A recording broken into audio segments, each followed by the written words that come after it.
ఓం శ్రీ గణేశాయ నమః. శ్రీమాత్రే నమః. శివాయ గురవే నమః. శ్రీకృష్ణ పరబ్రహ్మణే నమః.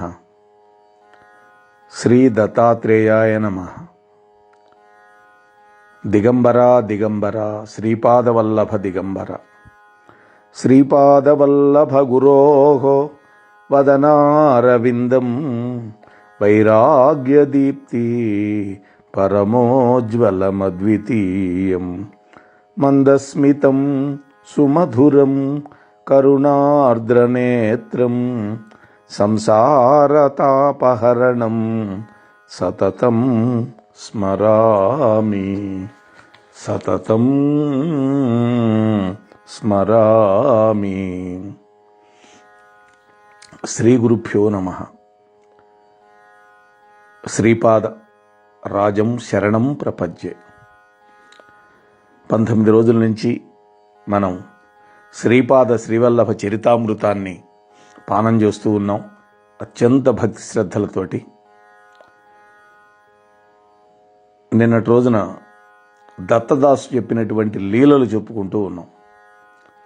అందులో శ్రీపాదులు భక్తులకు చెప్పినటువంటి 12 అభయవాక్యాలు కూడా మనం చక్కగా చెప్పుకున్నాం. ఈ రోజున 20వ భాగంలోకి ప్రవేశిస్తున్నాం. ఇది 15వ అధ్యాయం. బంగారప్ప సుందరరామ శర్మల యొక్క వృత్తాంతాన్ని మనం ఈ అధ్యాయంలో శ్రవణం చేయబోతూ ఉన్నాం.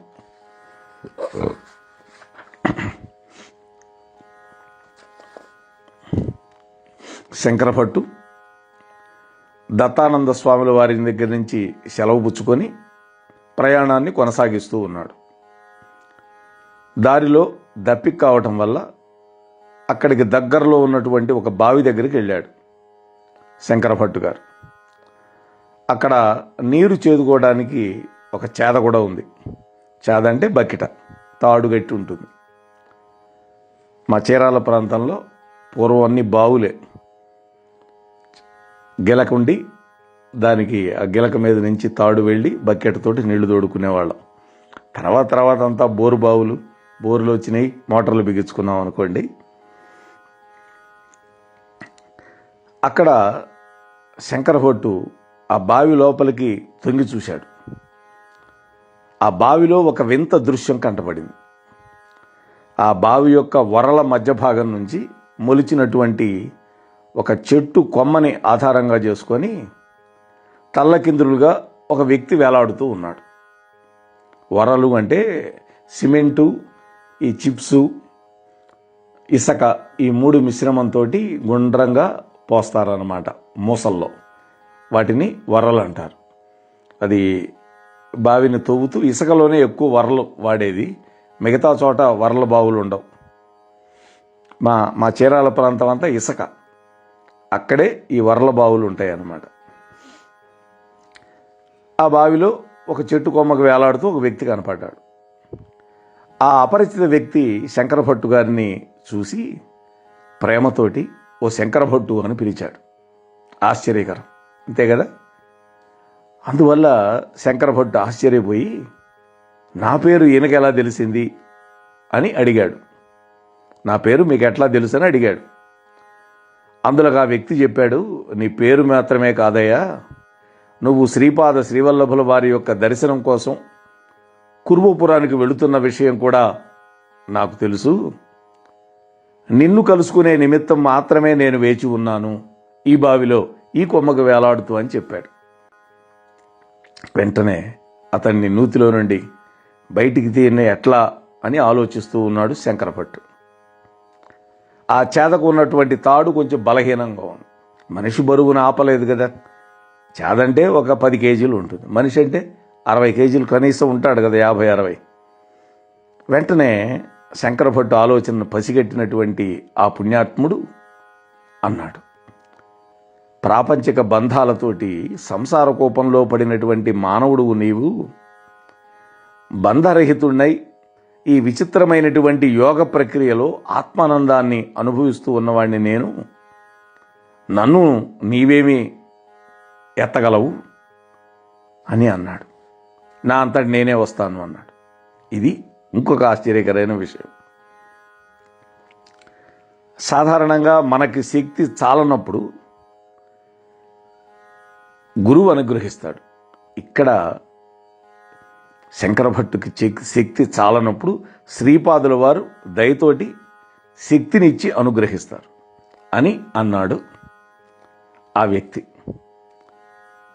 ఆ విధంగా అనడమేమిటి, కనురెప్పపాటులో శంకర భట్టు పక్కన ఉన్నాడు ఆయన.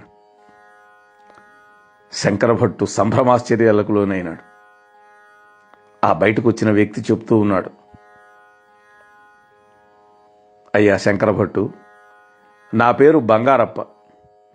నువ్వు దాహంతో బాధపడుతున్నట్టున్నావు, ముందు నేను నీ దప్పిక తీరుస్తాను అని తక్షణమే ఆ చేతతోటి నీటిని తోడి తాను గడగడ తాగుతూ ఉన్నాడు.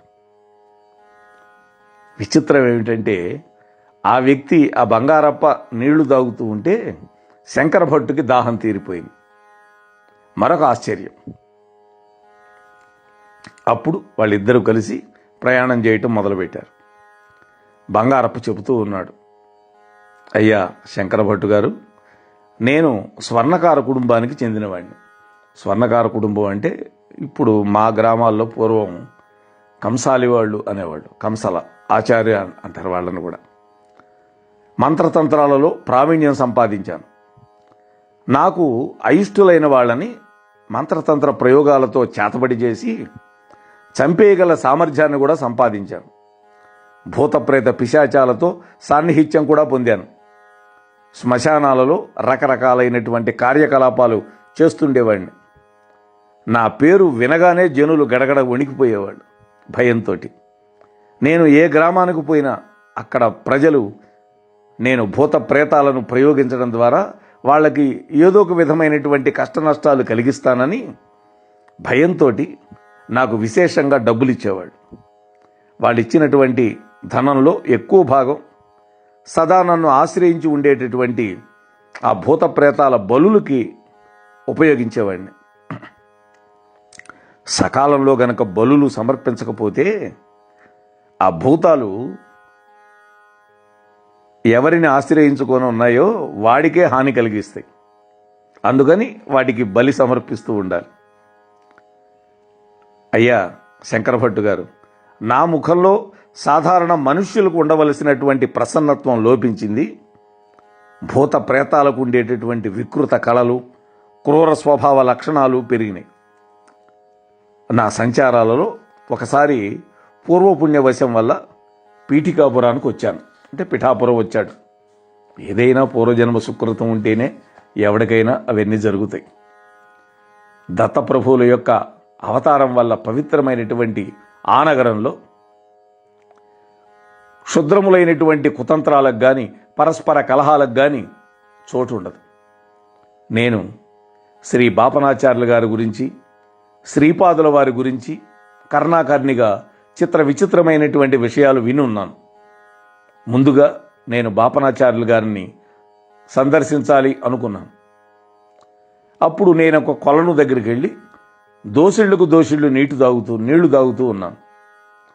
నేను ఎవరినైనా చంపదలుచుకున్నప్పుడు నా దగ్గర అనేక రకాలైనటువంటి ప్రక్రియలు ఉండేవి.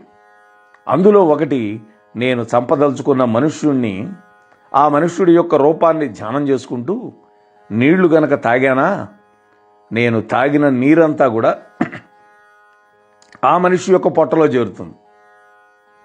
నీళ్లతో పొట్ట నిండిపోతే ఆ వ్యక్తి పొట్ట పగిలి చస్తాడు. శ్రీపాదుల వారి లీలా విశేషాలు అనూహ్యములు. ఓ శంకర భట్టు గారు, నేను ఆ కొలంలో నీరు త్రాగే సమయంలో బాపనాచార్యులు గారి దగ్గర శ్రీపాదుల వారు ఉన్నారు. శ్రీపాదుల వారు ప్రేమతో బాపనాచార్యులు గారి యొక్క పొట్ట నిమిరాడు. నేను ఎంత నీరు తాగుతున్నా కూడా అది శ్రీపాదుల వారి యొక్క దివ్య మహిమ వల్ల ఆవిరైపోతూ ఉన్నది. నీటిని తాగి తాగి తాగి నేనే అలసిపోయాను. కానీ బాపనాచార్యులు వారు మాత్రం నిక్షేపంగా ఉన్నాడు. అంటే బాపనాచార్యులు గారి మీద ప్రయోగం చేయాలనుకున్నాడు ఈ బంగార అప్ప. నా యొక్క ఈ క్షుత్ర విద్య ఎందులకు ఈ విధంగా ఈ రోజున విఫలమైందా అనేటువంటి ఆవేదన పొందాను. నాకైతే ఎంత ఆలోచించినా కారణం మాత్రం తెలియలేదు. నా దగ్గర సర్పమంత్రం ఒకటి ఉండేది, పాము మంత్రం. అది గనక పఠిస్తే వెంటనే నేను మనస్సులో ధ్యానం చేసిన వ్యక్తి ఇంటి దగ్గరికి ఎక్కడెక్కడి పాములు వచ్చి చేరి ఆ వ్యక్తిని కాటేస్తాయి. నేను బాపనాచార్యులు గారిని ధ్యానించి ఆ సర్పమంత్రాన్ని పఠించా. అప్పుడు అనేకమైనటువంటి సర్పాలు బాపనాచార్యులు గారి ఇంటి దగ్గరికి వచ్చాయి. అయితే అవి ఆ ఇంట్లో ఉన్నటువంటి ఒక పందిరిపైకి ఎగబరాకి పొట్లకాయల్లాగా వేలాడుతూ ఉన్నాయి. 2 ముహూర్తాల కాలం గడిచింది, అంటే 48 నిమిషాలు. ఆ తర్వాత ఆ సర్పాలు ఎక్కడి నుంచి వచ్చాయో అక్కడికి మళ్ళీ వెళ్ళిపోయినాయి. ఈ విధంగా నా రెండో ప్రయత్నం కూడా విఫలమైపోయింది. నా దగ్గర ఉన్నటువంటి భూత ప్రేతాలు బాపనాచార్యులు గారి ఇంటి దరిదాపులకు కూడా పోలేమని నిష్కర్షగా నాకు చెప్పాయి. ఇదంతా శ్రీపాదుల వారి చమత్కారమని, లీల అని నాకు అర్థమైంది. నాలో ఇంకా రాక్షస ప్రవృత్తి అంతరించనటువంటి కారణం వల్ల వెంటనే శ్మశానానికి పోయి శ్రీపాదుల వారి యొక్క పిండి బొమ్మ చేసి దానికి 32 స్థానాల్లో 32 సూదులు గుచ్చాను. ఈ మారణ ప్రక్రియ వల్ల శ్రీపాదుల వారి యొక్క శరీరంలో ఆయా స్థానాలలో రుగ్మతలు కలిగి తీరాలి. అంతేకాదు, శంకరభట్టు ఆ సూదులు ద్రవరూపాన్ని పొంది శ్రీపాదుల వారి శరీరంలోకి ఇంకిపోయి శరీరం అంతా కూడా విషపూరితమై మరణం కలగాలి. నా ఈ ప్రయత్నం కూడా విఫలమైపోయింది. 3వ ప్రయత్నం కూడా విఫలమైంది. విచిత్రంగా ఒకానొక అర్ధరాత్రి సమయంలో నా పొట్టలో నీరు అధికంగా చేరుతున్నది అని అనుభూతి కలిగింది. నాకు ప్రాణాంతకంగా ఉంది. అంతే కదా, నీళ్లు ఎక్కువ చేరితే పొట్ట పగిలిపోతుంది.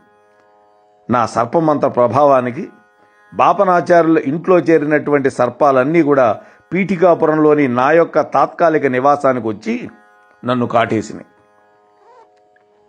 శ్రీపాదుల వారి పిండి బొమ్మకి ఎక్కడెక్కడైతే సూదులు గుచ్చానో నా శరీరంలో కూడా సరిగ్గా అదే ప్రదేశంలో బాధ కలగటం మొదలుపెట్టింది, సూది గుచ్చినట్లుగా. ఈ విధంగా నా దుష్టచర్యల యొక్క ప్రతిచర్యలను నా శరీరంలోనే నేను అనుభవించడం మొదలుపెట్టాను. నరక యాతన అనుభవించాను ఓ శంకరభట్టు. చనిపోతే బాగుంటుందనిపించింది, అయితే నాకు చారు అవటంలా. నరక బాధలు ఎలా ఉంటాయో చచ్చిపోయిన తర్వాత కానీ తెలియవు ఎవరికైనా. కానీ నేను ఆ రాత్రి బ్రతికుండగానే నరక బాధలు చవిచూశాను. భరింపలేని బాధలు కలిగినప్పుడు ఏ మానవుడైనా కూడా దైవం వైపు తిరగక మానడు. ఎప్పుడైనా మనలో కూడా అంతే, కష్టం వస్తేనే దేవుడు గుర్తొస్తాడు. అందుకనే కుంతీదేవి అంతటిది కృష్ణ పరమాత్మ వరం కోరుకోమంటే కష్టాలు ఈ కృష్ణ అన్నది. అదేమిటత్తా, ఇన్ని సంవత్సరాలు అనుభవించిన కష్టాలు నీకు చాలలేదా అని అడిగాడు. కష్టం ఉంటే నిన్ను దలుచుకుంటాం, నువ్వు వస్తావు అని అన్నది అమ్మ. అలాగే శ్రీపాద శ్రీవల్లభుల వారిని అప్పుడు నేను మనస్సులోనే శరణు జొచ్చాను. నా మనోనేత్రానికి శ్రీపాదుల వారి యొక్క రూపం స్పష్టంగా గోచరించి, ఓ బంగారప్ప, నీవు చేసినటువంటి మహాపాపాలకి నీవు అనేక సంవత్సరాలు ఈ లోకంలో బాధలు అనుభవించి ఆ తరువాత నరకంలో కూడా బాధలు అనుభవించాల్సి ఉన్నది. అయితే నీ మీద కృప వహించి ఈ ఒక్క రాత్రిలో నీవు పడేటటువంటి యాతనల ద్వారా నీ సమస్త పాపకర్మలని ధ్వంసం చేసి నీకు మేలు చేశాను అన్నాడు. స్వామి, నీ యొక్క క్షుద్ర విద్యలన్నీ నశించిపోతాయి.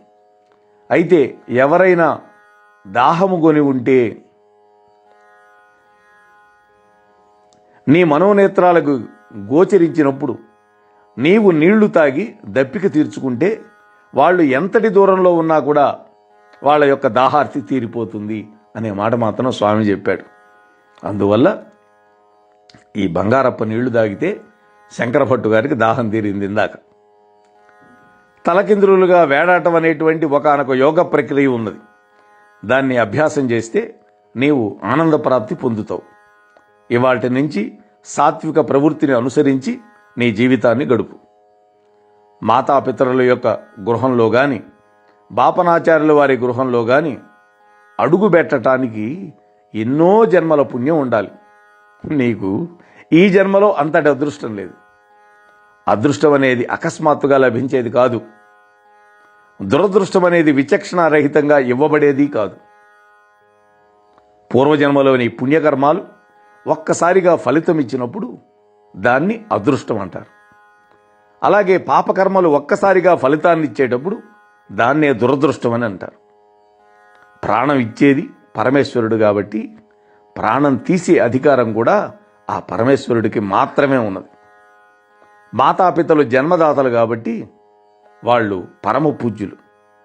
వాళ్ళని వృద్ధాప్యంలో అనాదరణ చేసి వారి యందు వాళ్ళకు బాధ పెట్టావు. కాబట్టి ఎవరైతే వృద్ధాప్యంలో ఉండేటువంటి తల్లిదండ్రుల పట్ల అనాదరంగా ప్రవర్తిస్తారో వాళ్ళ యందు నా కటాక్షం ఉండదు అన్నాడు శ్రీపాదుల వారు. ఇది గమనించాలి. ఎవరైనా మాతాపితరుల సేవే మాధవ సేవ అని మరువనమ్మా అన్నాడు అలనాడు పుండరీకుడు. కాబట్టి ఓ బంగారప్ప, నీవు క్షుద్ర విద్యలతో ఎందరో అమాయకులకి అకాల మరణానికి గురి చేశావు. ఆ పాపఫలం నీకు శంకరభట్టు అనేటువంటి కన్నడ బ్రాహ్మణుడు కనిపించేంత వరకు ఉంటుంది. చూసారా? అప్పుడు దప్పికొని ఉన్నటువంటి ఆ శంకరభట్టు నీకు కనిపించినప్పుడు నీ విద్యను ఉపయోగించి ఆ మహాత్ముడి యొక్క దప్పిక తీర్చు. అప్పుడు నీ పాపం నిశ్శేషం అవుతుంది. ఆ శంకరభట్టు అనే ఆయన నా చరిత్ర వ్రాస్తాడు అని చెప్పారయ్యా. ఈ సంఘటన జరిగే నాటికి శ్రీపాదుల వారి వయస్సు 7-8 సంవత్సరాలు ఉంటుంది. ఓ నాయనా శంకరభట్టు, ఆ రోజు నుండి నీకోసం నేను వేచి ఉన్నాను. నేడు నాకెంతో సుదినం అని బంగారప్ప ఆర్తితో చెప్పాడు. నాకు అంటే ఇక్కడ శంకరభట్టు చెబుతున్నాడు, తనకి ఈ గాథ అంతా కూడా అయోమయంగా తోచింది శంకరభట్టుకి. అప్పుడు శంకరభట్టు అన్నాడు, అయ్యా బంగారప్ప గారు, మీరు నీళ్లు తాగిన ఎడల మరి ఒకరి దప్పిక ఎట్లా తీరుతుంది? ఇందులో ఉండే మర్మాన్ని నాకు విశదీకరించండి అని అడిగాడు. దానికి బంగారప్ప అన్నాడు, నాయన శంకరభట్టు, అన్నమయ కోశంలో ఉండేటటువంటి జీవులు భౌతిక సంస్కారాలను కలిగి భౌతికమైన ప్రపంచంలో అనుభవాలను పొందుతూ ఉంటారు. అన్నమయ కోశం 5 కోశాలు ఉన్నాయి కదా, పంచకోశ శరీరం అంటారు. అలాగే ప్రాణమయ కోశంలో ఉండేటువంటి జీవులు సూక్ష్మ శరీర చైతన్యాన్ని కలిగి ఉంటారు. అలాగే మనోమయ కోశంలో ఉండేటువంటి జీవులు మానసిక ప్రపంచంతో సంబంధాన్ని కలిగి ఉంటారు. విజ్ఞానమయ కోశంలో ఉండే జీవులు దానికి సంబంధించినటువంటి ప్రపంచంతో సంబంధాన్ని కలిగి ఉంటారు. ఆనందమయ కోశంలో ఉండేటువంటి జీవులకి ఆనంద అనుభవం ఉంటుంది. ప్రాణమయ శక్తిని ఒకానొక యోగ ప్రక్రియ ద్వారా నేను ఇతర జీవుల యొక్క ప్రాణమయ శక్తితో అనుసంధానం చేస్తాను. దానివల్ల ఈ తాదాత్మ్య భావం ఏదైతే ఉందో దానివల్ల ఇది సాధ్యమవుతుంది. ఒకానొక యోగ ప్రక్రియ ద్వారా పూర్వకాలంలో వాలి, సుగ్రీవుడి యొక్క అన్న వాలి శ్రీమద్ రామాయణంలో ఉంటాడు. తన ఎదురుగా ఉన్నటువంటి వాడికంటే రెట్టింపు బలం, శక్తి పొందుతూ ఉండేవాడు. అందువల్ల రాముడు వాలిని చెట్టుచాటు నుండి వధించాడు. విశ్వామిత్ర మహర్షి రామలక్ష్మణులకి బల, అతిబల అనేటువంటి 2 పవిత్ర మంత్రాలు ఉపదేశించాడు యాగ సంరక్షణ కోసం తీసుకెళ్లేటప్పుడు. శ్రీమద్ రామాయణం బాలకాండ. ఈ మంత్రాల స్పందనలకి అనుగుణంగా ప్రాణశక్తిని గనక సిద్ధపరుచుకుంటే విశ్వ అంతరాళంలో ఉన్నటువంటి విశ్వశక్తిని తనలోకి ఆకర్షించుకోవడానికి వీలవుతుంది. శరీరం పరిశుద్ధమైనది కాకపోతే ఆ శక్తి మన శరీరంలోకి ప్రవేశించేటప్పుడు విపరీతమైనటువంటి బాధ కలగటమే కాకుండా ఆ శక్తిని నిలుపుకోలేక చివరికి మరణం కూడా సంభవిస్తుంది. పరిశుద్ధతా క్రమంలో మానవుడి యొక్క శరీరాలు 12 దశల్లో ఉంటాయి అంటున్నాడు. 12 దశలు. శ్రీరాముడి యొక్క శరీరం 12వ దశకు చెందింది. శ్రీ దత్తాత్రేయుల వారి శరీరం 12వ దశకు కూడా అతీతమైనటువంటి. అందువల్ల దత్తావతారులైనటువంటి శ్రీపాదుల వారిలో అనంతమైన శక్తి, అనంతమైన జ్ఞానం, అనంతమైనటువంటి వ్యాపకత్వం సహజ సిద్ధంగానే ఉంటాయి అని బంగారప్ప చెప్పాడు. అప్పుడు శంకర భట్టు అడిగాడు, అయ్యా, గౌతమ మహర్షి యొక్క శాపం వల్ల అహల్యాదేవి శిలారూపాన్ని పొందిందని, శ్రీరామచంద్రుడి యొక్క పాదధూళి సోకగానే శాప విమోచనం అయిందని అంటారు కదా, ఆమె నిజంగా శిలారూపాన్ని పొందిందా, లేకపోతే ఇందులో ఏదైనా రహస్యార్థం ఉందా అని అడిగాడు. శ్రీమద్ రామాయణంలో విషయాలు వస్తున్నాయి చూడండి. అప్పుడు బంగారప్ప అన్నాడు, శంకరభట్టు మంచి ప్రశ్న అడిగారు. అహల్య యొక్క ఛాయారూపంతోనే దేవేంద్రుడు సంబంధాన్ని కలిగి ఉన్నాడు. మామూలు రూపం ఒక ఛాయారూపంతో. ఈ విషయం తెలియక క్రోధావేశంతో గౌతమ మహర్షి అహల్యాదేవిని శిలకమ్మని శాపం పెట్టాడు. అప్పుడు అహల్య గౌతముడిని అన్నది, ఓ తెలివి మాలిన ముని, ఎంత పని చేశావయ్యా అన్నది. గౌతముడిలోని తెలివి నశించి పిచ్చివాడై అనేకమైనటువంటి దివ్య స్థలాలను దర్శించుకుంటూ శంకరుడి యొక్క అనుగ్రహంతో స్వస్థత పొందాడు. చైతన్య పరిణామ క్రమంలో శిల అనేది ప్రథమ స్థానంలో ఉన్నది. దానిలోని ఆత్మ నిర్జీవ స్థితిలో ఉంటుంది. శిలకు కూడా ప్రాణం ఉంటుందని అంటారు. అందుకనే ఎప్పుడు పడితే అప్పుడు శిల్పులు చెక్కరు, చూసారా?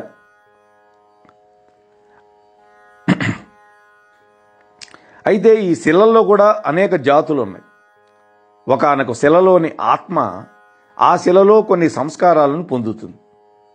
ఆ అనుభవాల ద్వారా మరి ఒక జాతి శిలలో ఆ ఆత్మ ప్రవేశిస్తుంది. ఖాళీగా ఉన్నటువంటి ఆ మొదటి శిలలో మరి ఒక ఆత్మ ప్రవేశిస్తుంది.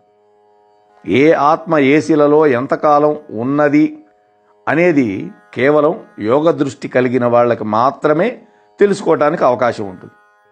ఒకానొక శిలలో ఒక ఆత్మ ఉన్నప్పుడు ఆ శిల రెండుగా ఖండించబడింది అనుకుందాం, 2 ముక్కలు చేశాం అనుకుందాం. అలా ఖండింపబడినటువంటి శిలలో ఒక ఆత్మ ఉంటే మరి యొక్క ఖండంలో మరొక ఆత్మ కొన్ని అనుభవాలను పొందుతుంది. అవి ఏ రకమైనటువంటి అనుభవాలు పొందుతున్నాయో వాటికే తెలియదు. అయితే శిలాస్థితిలో ఉన్నప్పుడు ఆ ఆత్మ పరిమితమైనటువంటి బాధని మాత్రం అనుభవిస్తుంది. వాటికి జీవం లేదు, కానీ బాధ అనుభవం మాత్రం ఉంటుంది అని వివరించాడు బంగారప్ప. ఆ తర్వాత జీవులకి రకరకాల యోనులలో కలిగేటటువంటి యాతనల యొక్క వివరణ ఇస్తున్నాడు. అప్పుడు మళ్ళీ శంకర భట్టు ప్రశ్న అడిగాడు, అయ్యా, జీవం అనేది ఉన్నప్పుడే కదా బాధ కానీ సుఖం కానీ అనుభవానికి వస్తాయి. అటువంటప్పుడు నిర్జీవమైన పదార్థంగా ఉన్నప్పుడు అపరిమితమైనటువంటి వేదన ఉండటం అనేది ఎలా సాధ్యపడుతుంది? మంచి ప్రశ్న వేశాడు. అప్పుడు బంగారప్ప అన్నాడు, నాయనా, జీవాత్మ పరమాత్మలో కలిసి ఉన్నప్పుడు బ్రహ్మానందాన్ని అనుభవిస్తుంది. జీవాత్మ పరమాత్మలో కలిసి ఉన్నప్పుడు అది వాక్కులో వివరించడానికి వీలు కాదు, మనస్సుతో తెలుసుకోలేం. అదేవిధంగా జీవాత్మ శిలలలో ఉన్నప్పుడు బ్రహ్మానందాన్ని పూర్తిగా విరుద్ధమైనటువంటి మహా దుఃఖాన్ని అనుభవిస్తుంది. అది కూడా వాక్కులలో వివరించడానికి సాధ్యం కాదు, మనస్సుతో తెలుసుకోలేం. అంటే ప్రాణం అనేది లేనప్పుడు అనుభవింపబడే మహా దుఃఖం అది. అనేక శిలల్లో ఈ ఆత్మ పరిభ్రమిస్తూ తెలియరానటువంటి, ఊహింపరానటువంటి, ప్రాణరహితమైనటువంటి మహా దుఃఖాలని అనుభవిస్తూ చివరికి లోహంలో ప్రవేశిస్తుంది. నానావిధ లోహాలలో అది సంచరిస్తూ నిద్రాణమైన స్థితిలో ఉన్నటువంటి ప్రాణాన్ని అనుభవిస్తుంది. ఒకానొక లోహం మీద దానికి సరిపడనటువంటి విషపూరిత పదార్థాన్ని పోసాం అనుకుందాం. అప్పుడు దానిలో ఉన్నటువంటి ప్రాణం నిద్రాణ స్థితిలోనే బాధపడి ఆ బాధను అనుభవించి ఆ లోహాన్ని విడిచిపెట్టి మరొక లోహంలోకి ప్రయాణిస్తుంది. లోహజాతుల్లో తాదాత్మ్యం పొందినటువంటి ఆత్మ పరిణామ క్రమంలో చివరికి వృక్షాల్లో ప్రవేశిస్తుంది. ఇది వరకు నిర్జీవ పదార్థంగా ఉన్నప్పుడు నిద్రాణంగా ఉన్నటువంటి ప్రాణం ఇప్పుడు చైతన్యవంతమై నిటారుగానో వాలుగానో ఉండాలి అనేటువంటి సంకల్పాన్ని కలిగి ఉంటుంది. అయితే దృఢత్వానికి ఏర్పాటైనటువంటి వేళ్ళుంటాయే, అవి భూమిలోకి చొచ్చుకుపోయి దాని యొక్క పరిణామానికి వీలు కలిగిస్తుంది. నిటారుగా ఉండాలా, పక్కకు వాలి ఉండాలని. ఆత్మ కూడా ఈ విధంగా అనేక రకాల వృక్షజాతుల్లో ప్రవేశించి అనేకమైన అనుభవాలను పొందుతూ సగము జీవన సహితమవుతుంది, సగం జీవరహితంగా ఉండేటటువంటి స్థితిలో ఉండి చివరికి బయటపడి క్రిమికీటకాలుగా పరిణామం చెందుతుంది ఆత్మ. ఈ దశలో చలనం కావాలి అనేటువంటి దాని సంకల్పం నెరవేరుతుంది. క్రిమికీటకాలు అయితే చెలిస్తాయి కదా, చెట్లు అయితే చెలించలేవు. ఈ విధంగా అనేక క్రిమి కీటకాదులుగా అనేక సంస్కారాలను పొందుతూ చివరికి మత్స్య రూపాన్ని పొందుతుంది, చేపగా. ఆ తర్వాత పక్షి రూపం, అనేక రకాల పక్షుల రూపాల్లో అనుభవం పొందిన చివరికి తర్వాత 4 కాళ్ళు కలిగినటువంటి ఒక జంతువుగా పుడుతుంది. జంతువులలో పరమ పవిత్రమైనటువంటి గోజన్మను పొందుతుంది ఆవు. మానవులకు తల్లిలాగా పాలివ్వడం వల్ల తనకు తెలియకుండానే ఆ గోజన్మలో ఉన్నటువంటి ఆత్మ పుణ్యం సంపాదిస్తుంది. ఆ తరువాత వృషభ రూపంలో ఆహార ధాన్యాల ఉత్పత్తిలో సహకరించటం వల్ల మరింత పుణ్యాన్ని సముపార్జిస్తుంది. ఆ తర్వాత జన్మలో మానవ శరీరాన్ని పొందుతుంది. ఇది పరిణామక్రమం. చూసారా? రాళ్ళు, ఆ తర్వాత చెట్లు, ఆ తర్వాత క్రిమికీటకాలు, ఆ తర్వాత ఆవు, ఆ తర్వాత మానవ జన్మ. ఈ విధంగా పుణ్యకర్మలు పాపకర్మలు మానవుడి చేత చేయబడుతూ ఉంటాయి. ఇక సాధన పథంలో సప్తభూమికల విచారణ చెప్తున్నాడు బంగారప్ప. ఓ శంకర భట్టు, మానవుడు తన యొక్క పరిణామ క్రమంలో 7 భూమికలు ఉంటాయి అన్నాడు. సప్తభూమికలు. భూమిక అంటే అవతారం అనుకోవచ్చు ఒక రకంగా, లేదా పాత్ర అనుకోవచ్చు. మొదటి భూమికలో స్థూల దేహేంద్రియాలు, సూక్ష్మ దేహేంద్రియాలు ఏకకాలంలో ఉపయోగించబడతాయి. ఏకకాలంలో సూక్ష్మ దేహేంద్రియాలు, అలాగే స్థూల దేహేంద్రియాలు. రెండవ భూమికలో సూక్ష్మ శరీర ఇంద్రియాలతో సూక్ష్మ ప్రపంచ అనుభవాన్ని పొందుతూ చిన్న చిన్న మహిమలను చేయగల సామర్థ్యాన్ని పొందుతాడు. ఆ తర్వాత మూడవ భూమికలో సూక్ష్మ శరీరంతో సుదూర ప్రాంతాలకు ప్రయాణం చేయగల శక్తి పొందుతాడు. ఇక 3-4 భూమికల మధ్య వశీకరణ కేంద్రం అనేది ఒకటి ఉంటుంది. ఆ వశీకరణకు లోనైనప్పుడు ఏ స్థితిలో ఉంటే అదే స్థితిలో ఉండిపోవడం జరుగుతుంది. గౌతమ మహర్షి అహల్యను శపించినప్పుడు చాలా దిగ్భ్రాంతికి లోనైనాడు. ఆమె చాలా దిగ్భ్రాంతికి లోనైంది ఆ తల్లి. అప్పుడు ఆమె తాను శిలా చైతన్యంలో ఉన్నట్లు భావించుకుంది. ఆమె శ్రీరామ దర్శనం జరిగేంత వరకు అదే శిలాస్థితిలో ఉండిపోయింది. అహల్య యొక్క శరీరం వాస్తవానికి శిలాస్థితిని పొందల. ఆమె మనస్సు మాత్రమే ఆ శిలాస్థితి పొందింది. నిశ్చలమైన స్థితి శిలాస్థితి అంటే 3-4 భూమికల మధ్యలో ఉన్నటువంటి ఆ వశీకరణ కేంద్రంలో ఉండిపోయింది ఆ తల్లి. శ్రీరాముడు యొక్క పాదధూళి ఎప్పుడైతే సోకిందో ఆమె యొక్క మనోపుష్పం వికసించటం మొదలుపెట్టింది. ఆమె మళ్ళీ తన యొక్క సహజ స్థితిని పొందగలిగింది. మోహనవాణి తెలుగు పోడ్కాస్ట్ ఛానల్ని లైక్, షేర్, సబ్స్క్రైబ్ చేయండి. ప్రక్కనున్న గంటను మ్రోగించండి.